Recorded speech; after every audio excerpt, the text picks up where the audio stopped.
Paz de Cristo, meus irmãos, mais uma vez estamos aqui gravando mais um vídeo aqui, compartilhando uma meditação com os irmãos.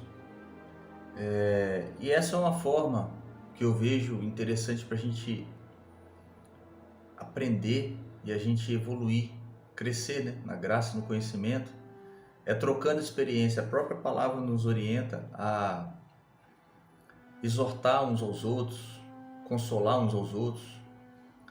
E esse exercício, troca de experiência e de entendimento, ele é bíblico, ele faz parte.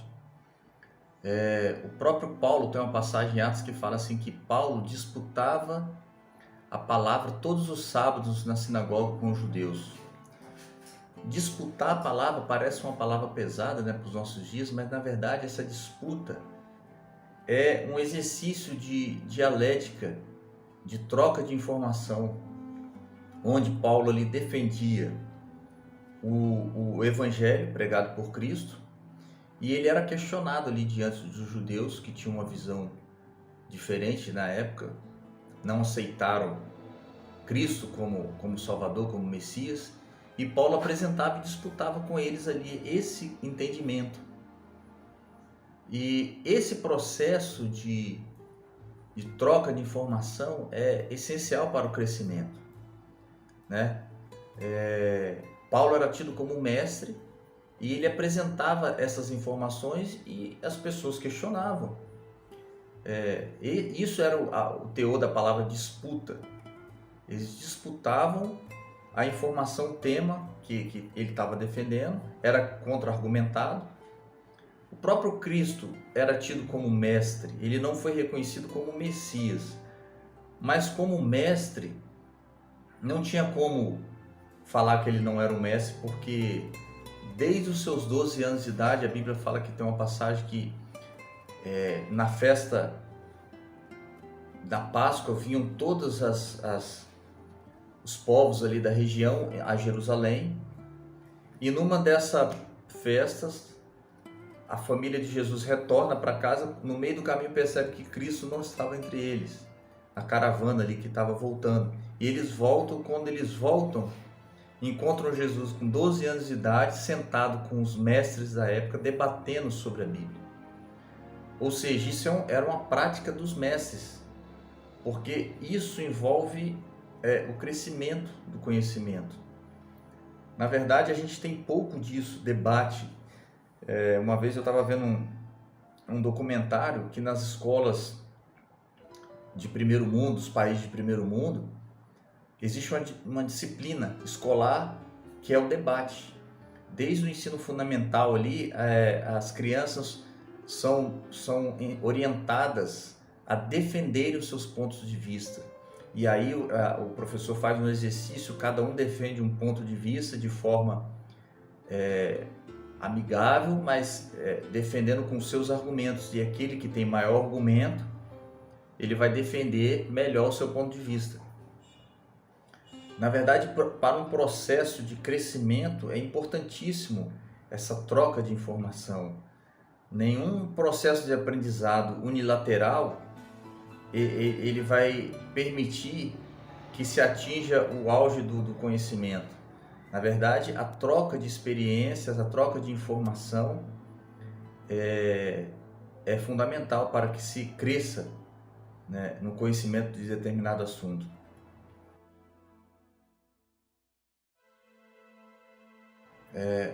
Uma coisa importante é se comportar também para o crescimento como um bom bereano. Inclusive, Paulo fala esse termo.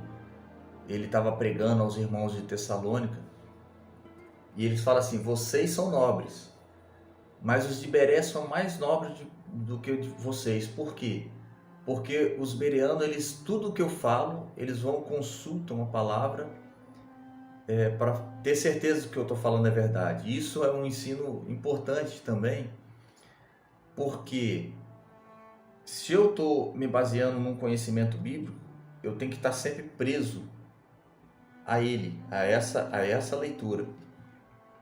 Então, os de Beré, tudo que Paulo falava, Eles não tinham aquele entendimento que Paulo estava expressando no primeiro momento, porém quando Paulo falava eles iam consultar na Bíblia. E Paulo mencionava as profecias e falava, realmente isso aqui estava escrito aqui, a gente que não percebeu. Então essa é uma observação importante. Mas o vídeo de hoje eu gostaria de compartilhar com vocês uma parábola que eu ouvi alguns anos atrás e foi de grande valia. E eu gostaria de passar isso para vocês. Essa parábola conta a história, é uma metáfora, na verdade, de dois filhos sendo gerados dentro do ventre de uma mulher grávida. E em um determinado momento, eles, perto da hora de nascer, um começa a conversar com o outro. E o primeiro filho fala assim para o outro, para o irmão, você está percebendo? Aí percebendo o quê? Nós estamos inseridos dentro da nossa mãe e a gente já consegue perceber que a gente está perto da hora de nascer e a gente vai conhecer a nossa mãe. Aí o outro fala assim, não, pai, nós não estamos dentro de nada não. Essa aqui é a nossa vida, é o nosso universo. Nós estamos aqui vivendo. Não tem essa que nós vamos encontrar ninguém não. Eu falei, não, você não sente a presença dela? Eu sinto a presença dela. Não sinto a presença de nada. A gente está aqui, essa é a nossa vida. Você não percebe que às vezes você consegue ouvir o bater do coração dela? Às vezes esse bater até muda, dependendo de como a gente se mexe aqui. A gente consegue perceber que a respiração dela muda, que o batimento acelera. Ela consegue interagir com a gente, eu consigo interagir com ela. Quando eu me movimento, eu sinto que ela se movimenta também. Aí o outro, não. Isso faz parte são sons do ambiente que a gente vive, é normal. Falou, não, mas dentro em breve nós vamos conhecer ela, nós vamos sair daqui e eu vou te mostrar que eu estava certo. Que existe uma mãe e quando a gente passar pelo portal, a gente vai ter um encontro com ela. Falou, não, pai, nós não vamos passar por portal nenhum, não. Nossa vida é essa. E essa parábola nos faz refletir o seguinte, a percepção que temos ao nosso redor. Nós temos um mundo que nos cerca, com leis da natureza, leis magníficas que estão em funcionamento, e nós conseguimos, alguns percebem que há algo a mais, que existe um Pai, um Deus criador de todas as coisas, que governa todas as coisas.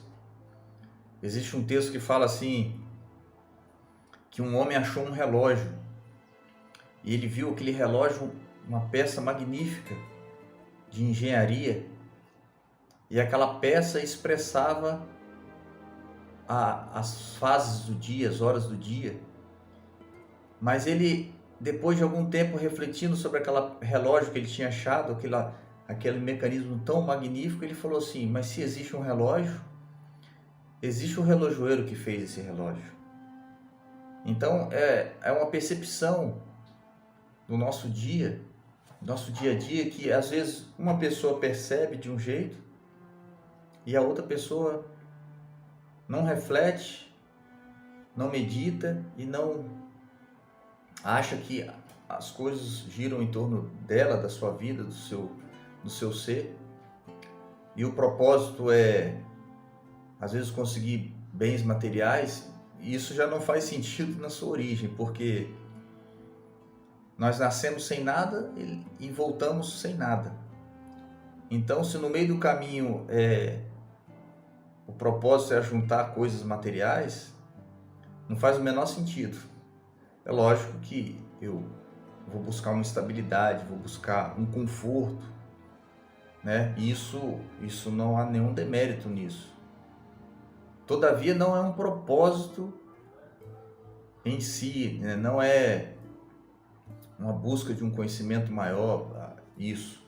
Tem algo a mais, porque senão não seria dessa forma. nessa parábola a gente percebe como que cada indivíduo percebe o mundo ao seu redor de uma forma diferente. O Salmo 19 fala assim que os céus declaram a glória de Deus e o firmamento as obras de suas mãos. Um dia declara a outro dia, sem palavras, o conhecimento de Deus. Mas para isso a gente tem que perceber os sinais que estão à nossa volta. Por que os pássaros cantam a cada manhã? O que motiva eles a cantarem no nascer de um dia? Existem passagens bíblicas que declaram isso, que fazem a gente refletir, aqueles ouvidos atentos, que há um porquê disso. Mas para algumas pessoas não, isso passa despercebido. Então é a questão da meditação na palavra que está sendo ouvida. A Bíblia, ela nos orienta, além do que foi falado inicialmente, de você ter uma busca, um entrosamento com pessoas para compartilhar o conhecimento, né? Ter um debate saudável para crescimento, isso faz o entendimento a respeito daquele tema desenvolver. Existe um fator importantíssimo disso tudo que faz toda a diferença. É a meditação daquilo que eu estou vendo. Porque não basta ler, não basta ouvir, a própria Bíblia fala. Não basta ouvir a palavra, mas requer uma meditação. A meditação é você vai refletir sobre aquilo, você vai parar para pensar sobre aquilo.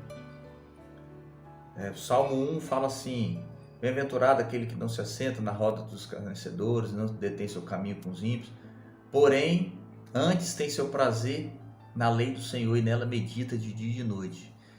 Meditar na palavra é o que faz crescer, é o que faz a diferença, por exemplo, da parábola da semente lançada.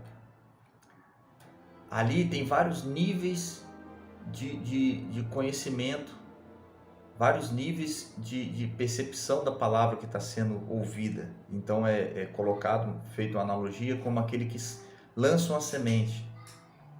Aquele que ouve e não dá atenção, é como se a semente caísse à beira do caminho. Ele percebeu a semente, mas não foi importante. E vieram os pássaros e comeram. Outros, eles ouviram a palavra, acharam até bonita, mas não deram aquela importância. Aí é como se a semente caísse numa terra pedregosa, que tem pouca terra ali para nutrir a semente, para fazer a semente germinar. Outros ouviram a palavra, acharam interessante, se apropriaram dela, porém aquela palavra, os afazeres do dia a dia acabaram ele não tendo tempo para fazer uma reflexão, para fazer perguntas, que a gente cresce muito com perguntas que a gente faz. A gente ouve um texto, eu geralmente leio a Bíblia fazendo perguntas, e aquelas perguntas fazem você ligar em pontos que soltas.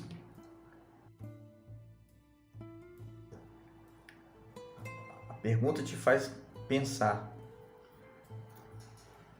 Então aquele que pelos vários motivos, vários afazeres, preocupações da vida, então ele ouviu a mensagem, gostou, viu que era importante, mas tinha outros afazeres. Quando a semente germinou, vieram os espinhos que estavam em volta ali, sufocaram, porque ela não tinha espaço para crescer. Mas aquele que ouve a palavra, recebe, gasta um tempo, medita, faz as perguntas certas, conecta, reflete com o seu dia a dia. É como como a semente lançada em terreno fértil. Aquele ali vai germinar, vai brotar e vai dar frutos. E ainda a parábola fala assim, 100, 60 e 30. Existe um paralelo dessa passagem com o tabernáculo. Mas isso é assunto para um outro vídeo. Em paralelo, por que desses frutos diferenciados. Mas, enfim, a percepção é algo, é um processo mental, é um processo contemplativo da sua mente, que uns têm, uns exercitam e outros não. Muitos não fizeram as perguntas certas, não fizeram os pensamentos certos e estão à deriva, como um barco à deriva, seguindo os seus próprios instintos, a sua própria carnalidade, seguindo a matéria, sem fazer uma reflexão mais profunda, e aí não consegue perceber os sinais que estão à volta. Então fica essa passagem, fica essa meditação, e vamos estar fazendo mais vídeos para compartilhar alguns pensamentos. A gente vai estar, comentem sobre temas que gostariam de tratar, e a gente vai trabalhando e vai trocando essas informações. Amém? Ficam todos com Deus. Até a próxima.